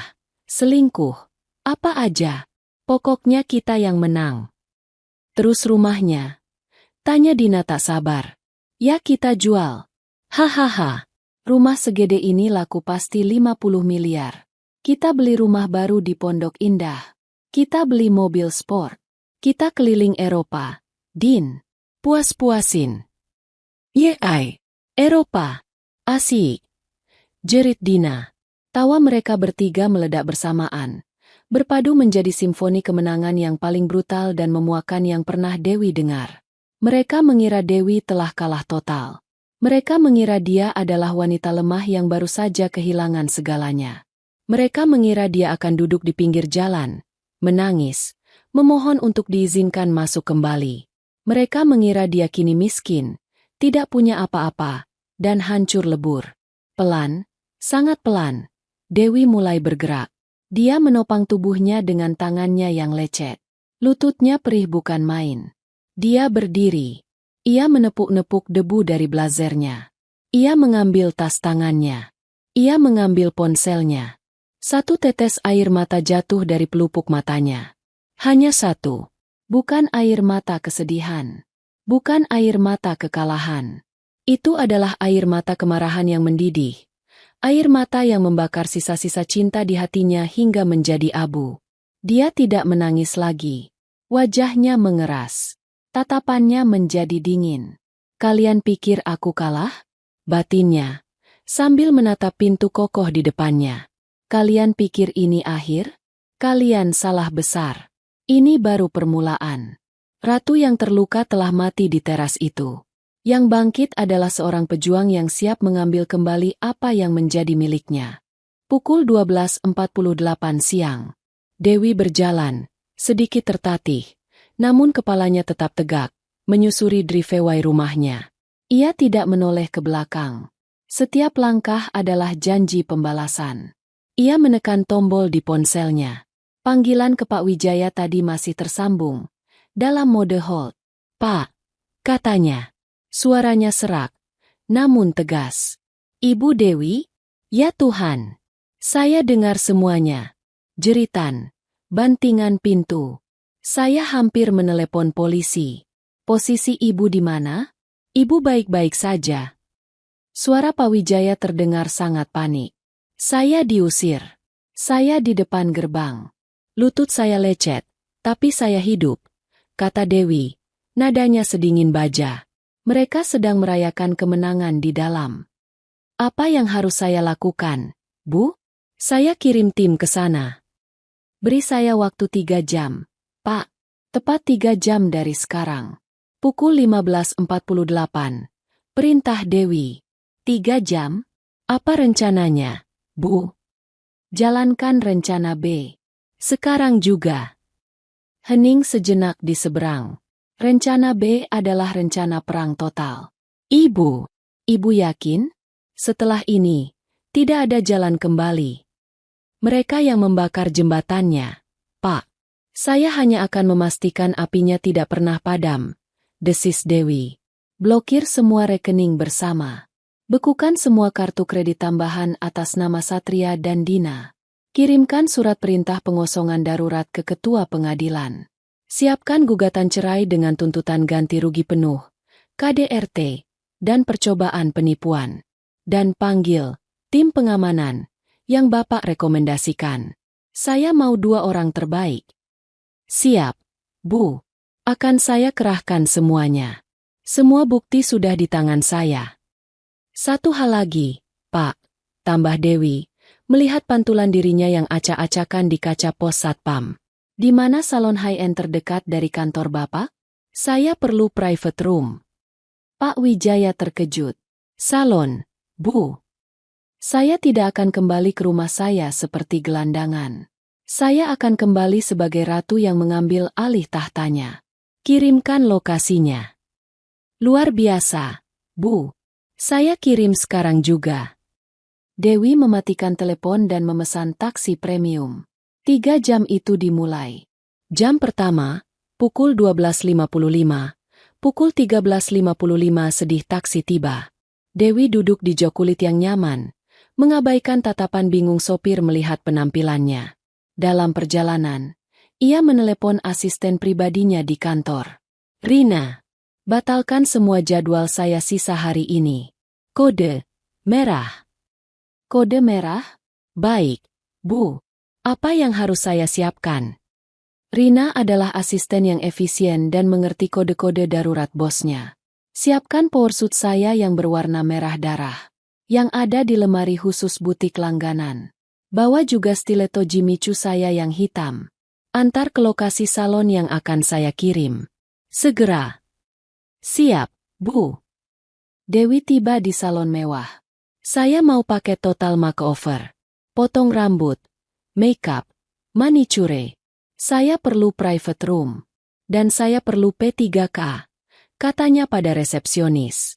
Selama 1 jam, ia membiarkan para profesional bekerja. Lutut dan sikunya dibersihkan dan ditutup plester premium yang sewarna kulit. Rambutnya yang panjang dipotong menjadi model bob tegas sebahu. DM blow dry M sempurna. Wajahnya dirias makeup yang tajam namun elegan. Kukunya dicat merah darah, senada dengan warna baju yang akan ia pakai. Jam kedua, pukul 13.55. Pukul 14.55 sedih pakaiannya telah tiba. Ia berganti pakaian. Blazer merah darah itu terstruktur sempurna di bahunya. Celana bahannya jatuh dengan pas, menutupi plester di lututnya. Ia memakai stiletto hitam setinggi 12 cm. Ia berkaca. Yang menatap balik bukan lagi Dewi yang sabar. Bukan lagi istri yang menangis. Yang ada adalah seorang CEO, seorang ratu perang, seorang wanita yang tidak akan kalah. Ia membayar tagihan salon dengan kartu pribadinya, yang tidak terhubung dengan rekening bersama, dan melangkah keluar. Jam ketiga, pukul 14.55, pukul 15.48 sedih pukul 14.55, Dewi tiba di lobi kantor hukum Wijaya O Partners di SCBD. Ia melangkah keluar dari taksi, kacamata hitam besar menutupi matanya, sepatu haknya berketuk di lantai marmer. Pak Wijaya sudah menunggunya. Di belakangnya, berdiri 2 pria berbadan sangat tegap, jauh lebih besar dari Satria, mengenakan setelan jas hitam rapi dengan AirPH di telinga. Ibu Dewi, sapa Pak Wijaya. Matanya menunjukkan kekaguman atas transformasi kliennya. Penampilan ibu memancarkan kekuatan. Kita tidak punya banyak waktu. Pak, bagaimana persiapannya? Kata Dewi, berjalan melewatinya. Mereka masuk ke ruang konferensi utama. Di atas meja mahoni yang panjang, dokumen-dokumen telah tertata rapi. Ini, Pak Wijaya menunjuk tumpukan pertama. Surat perintah pengosongan paksa. Sudah ditandatangani oleh Ketua Pengadilan Negeri. Lengkap dengan stempel darurat. 2 petugas kepolisian berseragam sudah dalam perjalanan untuk mendampingi kita sebagai saksi hukum. Bagus, kata Dewi. Ini, tumpukan kedua. Gugatan cerai. Sudah terdaftar secara online. Nomor XXX, PDTG 2025, PN Jakarta Sel. Gugatan didasarkan pada kekerasan dalam rumah tangga, KDRT, fisik, pengusiran paksa tadi, dan psikis, serta percobaan penipuan dan penggelapan aset. Lampirkan semua bukti, kata Dewi. Tentu. Tim forensik digital saya sudah mengekstrak rekaman dari cloud Ibu. Rekaman rencana mereka tadi malam, rekaman hinaan Ibu Anis, dan rekaman percobaan pemaksaan tanda tangan tadi. Suara mereka jernih sekali. Ini akan jadi bukti telak di pengadilan. Pak Wijaya menunjuk tumpukan ketiga. Ini adalah dokumen yang tidak bisa mereka bantah. Akta jual beli, AJB, asli rumah Ibu. Sertifikat hak milik, SHM, atas nama Ibu Dewi Anggraini, dibeli lunas 3 tahun sebelum Ibu menikah. Dan ini, perjanjian pranikah yang disahkan notaris, yang dengan jelas menyatakan pemisahan harta mutlak. Satria tidak punya hak satu paku pun di rumah itu. Terakhir, Pak Wijaya tersenyum tipis. Laporan transaksi kartu kredit tambahan. Total 128 juta rupiah dalam 1 bulan yang digunakan Ibu Anis dan Nona Dina untuk belanja pribadi. Kita akan menuntut ini sebagai utang yang harus dibayar lunas. Dewi mengangguk puas. Tim pengamanan. 2 pria tegap itu melangkah maju. Ibu Dewi, perkenalkan, Bapak Banyu dan Bapak Bayu, kata Pak Wijaya. Mereka mantan anggota pasukan khusus. Mereka akan menjadi tameng Ibu. Tugas mereka memastikan keselamatan Ibu dan memastikan para tamu, Ibu keluar dari properti Ibu, tanpa perlawanan fisik yang membahayakan Ibu. Bagus, kata Dewi. Jam di dinding menunjukkan pukul 15.40. Dewi berdiri. Ia merapikan blazernya yang merah menyala. Pak Wijaya, Bapak ikut di mobil saya. Mobil Ibu. Mobil saya yang satu lagi, kata Dewi. Rina sudah menyiapkannya di basement. Dewi berjalan ke lift, diikuti rombongannya. Di basement, telah menunggu sebuah Mercedes Maybach S-Class hitam mengilap. Mobil yang biasa ia gunakan untuk pertemuan dengan klien VVIP. Pak Banyu, Pak Bayu, kalian di mobil pengawal di belakang, perintah Dewi. Sebuah SUV hitam lain telah menunggu di belakang Maybach. Rina, kamu di mobil ketiga. Rekam semuanya dari jauh untuk dokumentasi hukum. Jangan sampai terlewat 1 detik pun. Siap, Bu. Dewi duduk di kursi penumpang belakang Maybach. Kulitnya terasa dingin dan mewah. Pak Wijaya duduk di sebelahnya, membawa sebuah koper berisi semua dokumen legal. Pukul 15.45. Konvoi 3 mobil mewah itu meluncur keluar dari basement, membelah jalanan Jakarta. Mereka pasti sedang berpesta sekarang, kata Pak Wijaya pelan. Mungkin sedang menelepon agen properti. Dewi menatap lurus ke depan. Kacamata hitamnya masih terpasang. 3 jam lalu, mereka tertawa. Mereka minum untuk merayakan kehancuran saya, kata Dewi, suaranya tanpa emosi.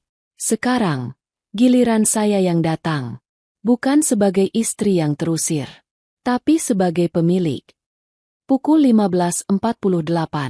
Tepat 3 jam sejak Dewi dilempar keluar. Di dalam rumah, pesta pora sedang berlangsung. Ibu Anis telah berganti pakaian. Ia kini mengenakan salah satu gaun sutra milik Dewi yang ia curi dari lemari.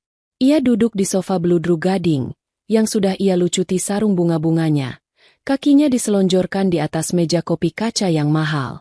Telepon lagi agen propertinya. Satria. Perintah Ibu Anis, sambil menyesap anggur mahal dari botol yang ia temukan di wine chiller Dewi. Bilang, harganya kita naikkan jadi 60 miliar. Harus laku minggu ini. Dina sedang live di media sosial dari kamar utama Dewi. Hai, guys.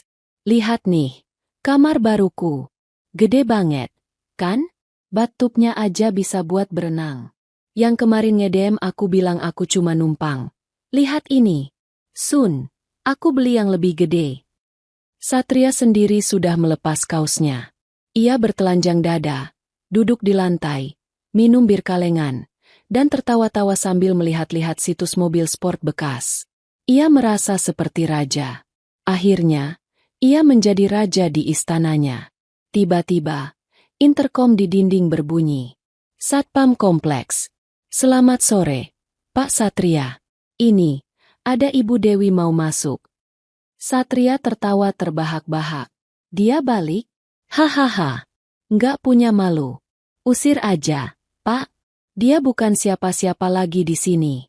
Bilang dia gelandangan yang ngaku-ngaku. Tapi, Pak.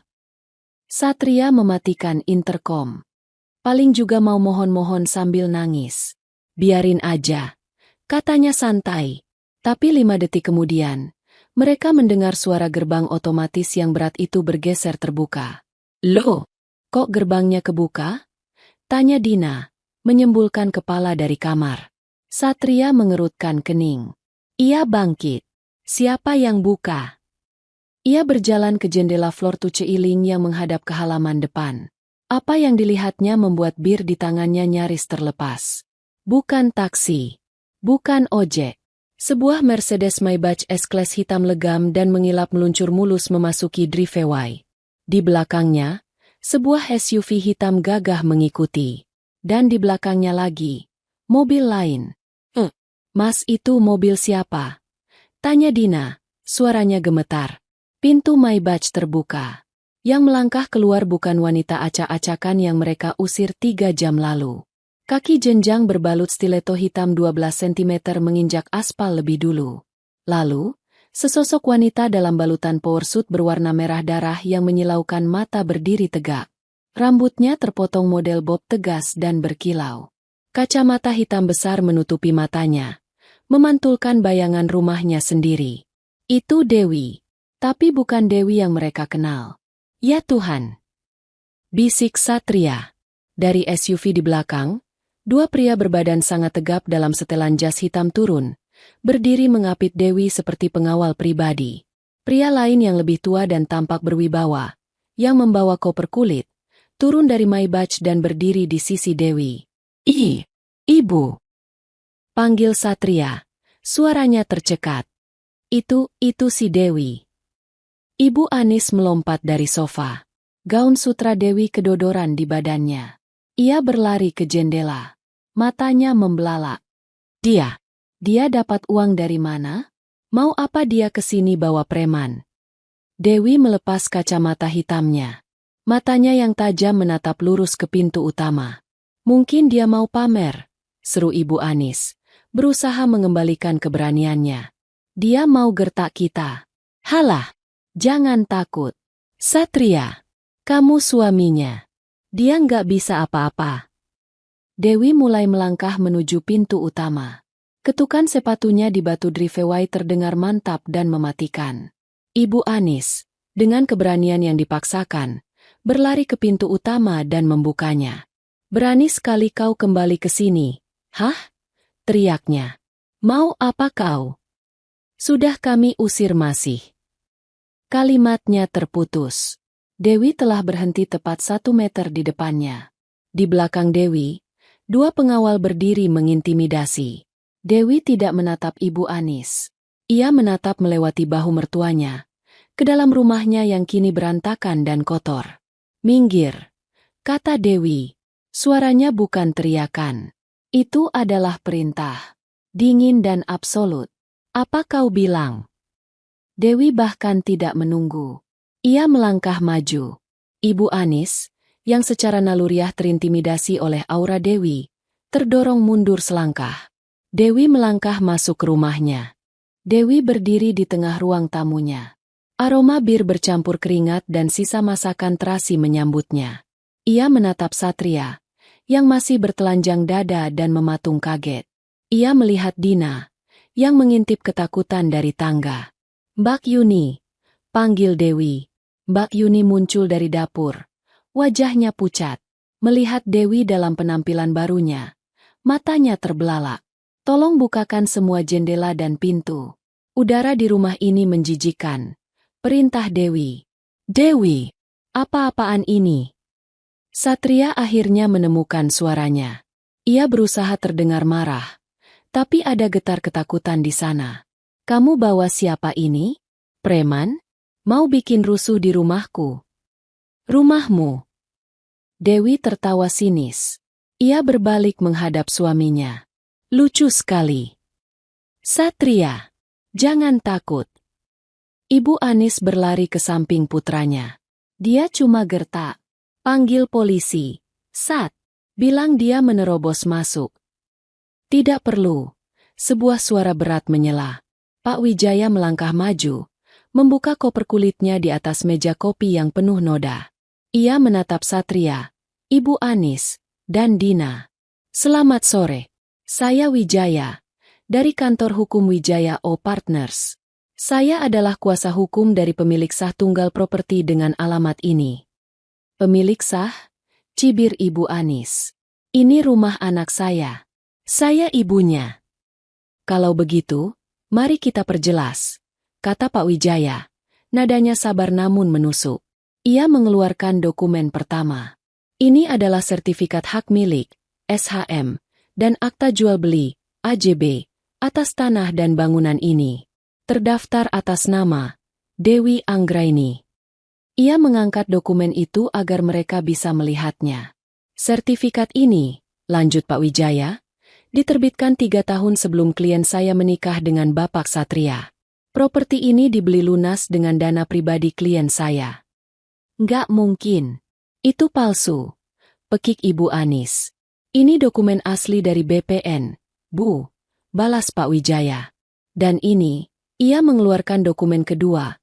Adalah salinan yang disahkan notaris dari perjanjian pranikah yang ditandatangani oleh Bapak Satria dan Ibu Dewi. Klausul 4. Ayat 2. Seluruh harta bawaan yang dimiliki masing-masing pihak sebelum pernikahan tetap menjadi milik pribadi masing-masing, dan tidak akan menjadi harta gonogini dalam kondisi apapun, termasuk perceraian. Wajah Satria berubah seputih kapur. Dia ingat menandatangani dokumen itu, tapi dia tidak pernah membacanya. Dia pikir itu hanya formalitas.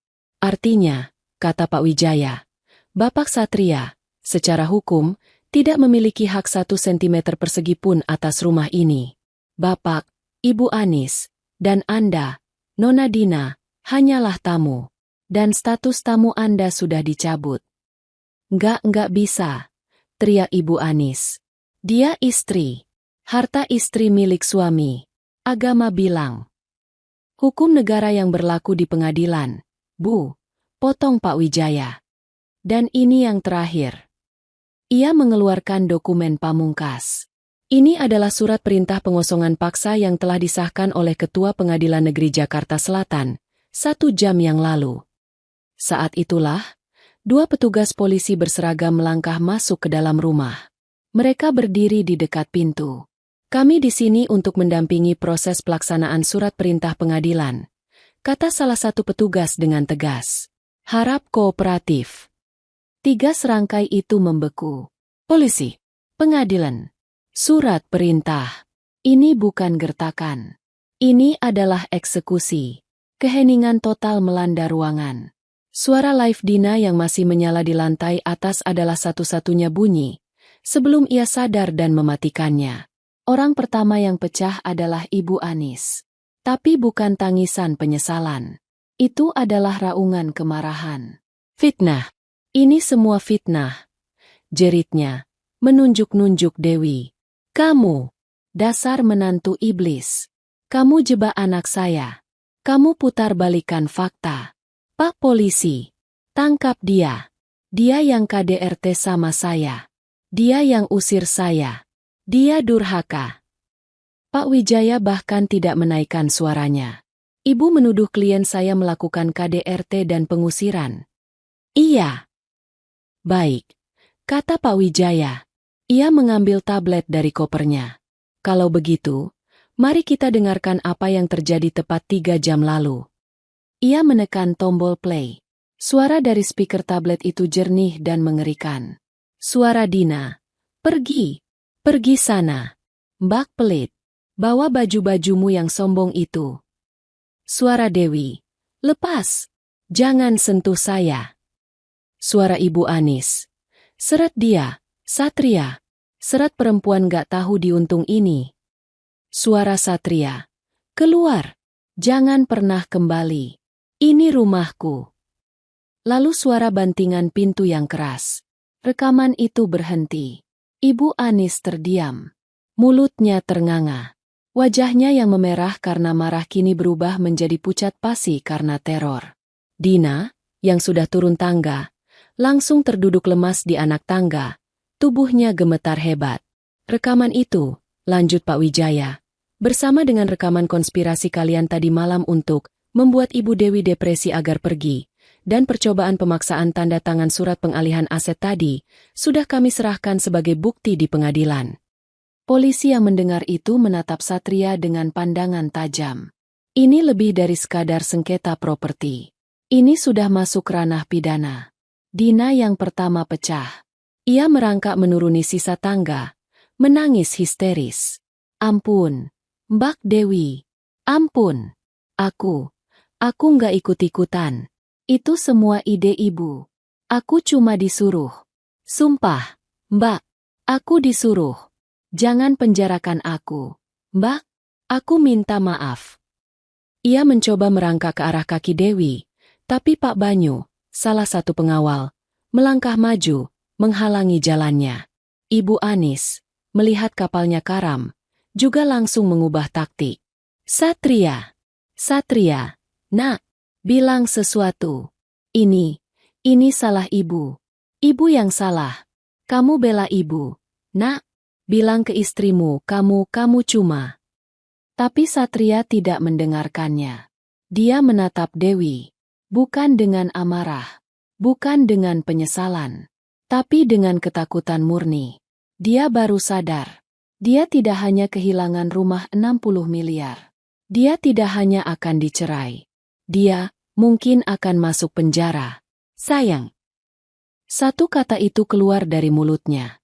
Suaranya bergetar. Satria menjatuhkan dirinya. Bukan berlutut. Dia bersujud di lantai marmer. Di depan sepatu stiletto Dewi. Sayang. Dewi. Mas mohon. Isaknya. Tangisnya pecah. Tangis seorang pengecut yang ketakutan. Mas hilaf. Sayang. Mas dibutakan sama omongan ibu. Mas cinta sama kamu. Why? Cuma kamu. Sungguh.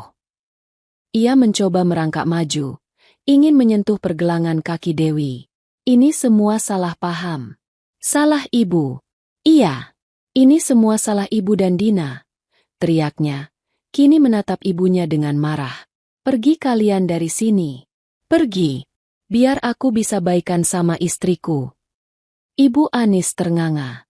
Anaknya, putra kesayangannya, baru saja melemparkannya ke bawah bus. Satria?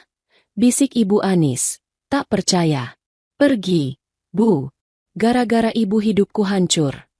Raung Satria, kembali menangis ke arah kaki Dewi. Dewi, sayang, usir mereka. Jangan usir Mas. Ya? Mas janji Mas akan jadi suami yang baik. Mas akan cium kaki kamu tiap hari. Mas mohon, why? Jangan tinggalin Mas. Dewi menatap pria yang terkapar di kakinya. Pria yang 3 jam lalu menyeretnya, meludahinya dengan hinaan, dan melemparkannya keluar. Pria yang berkomplot untuk menghancurkannya. Ia merasakan mual. Kamu menyentuhku hari ini, kata Dewi, suaranya pelan, namun terdengar jelas di ruangan yang hening itu. Kamu menarikku. Kamu melemparku. Kamu membiarkan ibumu mencakarku. Kamu menyebutku pelacur licik. Satria mengangkat wajahnya. Wajahnya basah oleh air mata dan ingus. Itu. Mas emosi. Sayang. Mas nggak maksud. Diam. Perintah Dewi. Satria langsung terdiam. Dewi melangkah mundur 1 langkah. Menjauh dari sentuhan Satria yang menjijikan.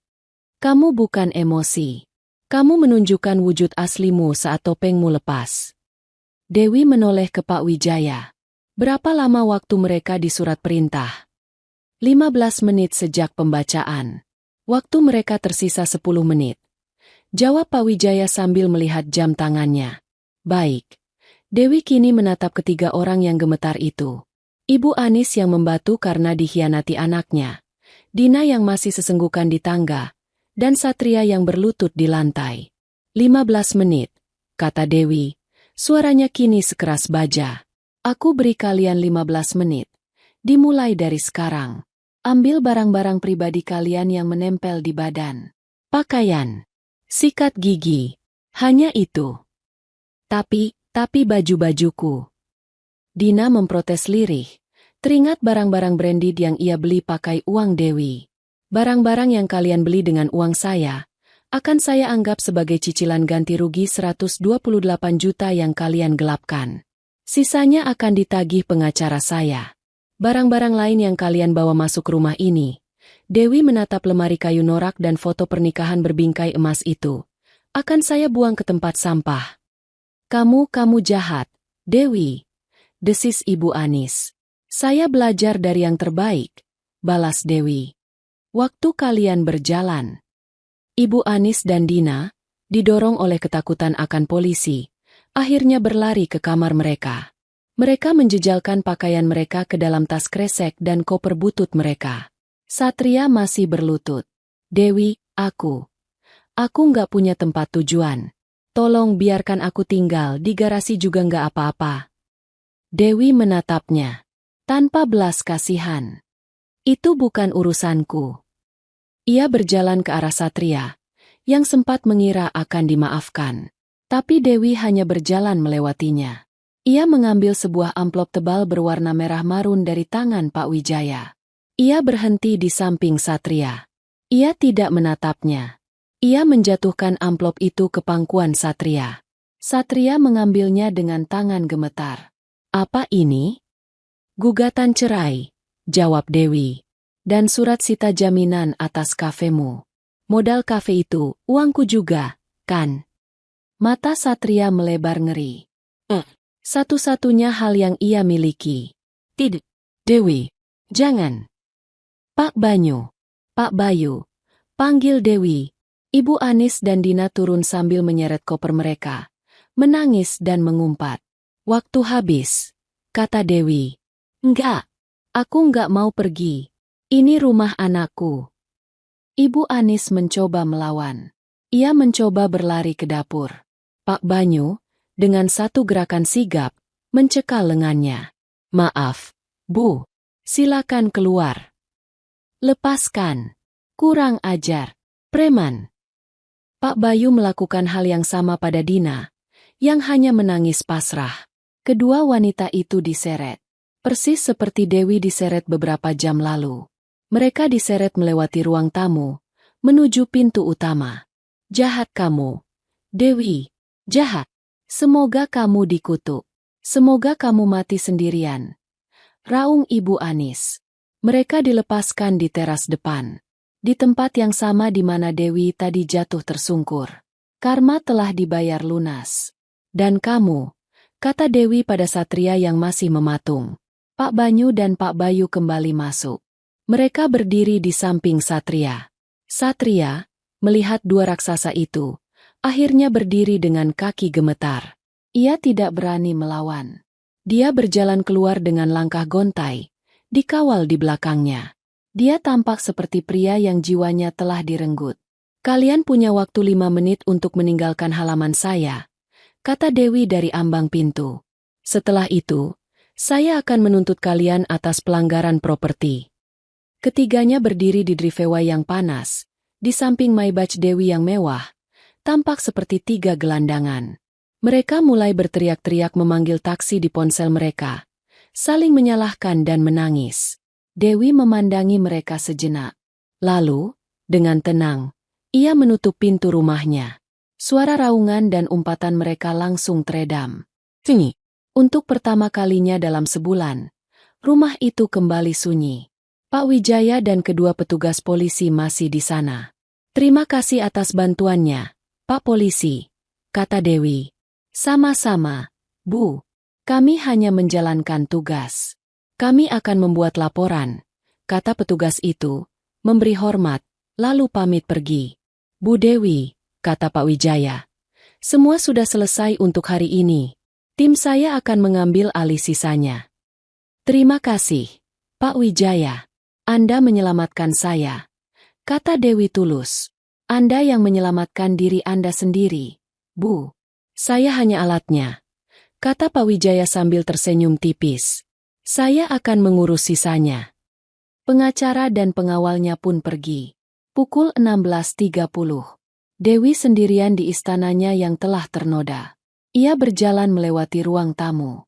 Sofa beludru itu ternoda bir. Ia mencabut sarung sofa murahan itu dan melemparkannya ke lantai. Pajangan angsa keramik itu ia sapu dengan lengannya. Jatuh ke lantai dan pecah berkeping-keping.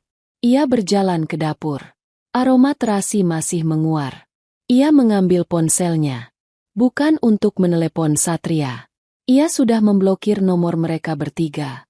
Ia menelepon asistennya. Rina. Rina. Saya butuh jasa deep cleaning profesional terbaik di Jakarta. Saya mau mereka datang malam ini. Saya mau rumah ini didisinfeksi. Ganti semua gorden. Ganti semua spray. Siap, Bu. Dan panggil tukang kunci. Ganti semua kunci dan sistem keamanan rumah ini. Malam ini juga. Baik, Bu. Oh, satu lagi. Hubungi layanan pengangkut barang.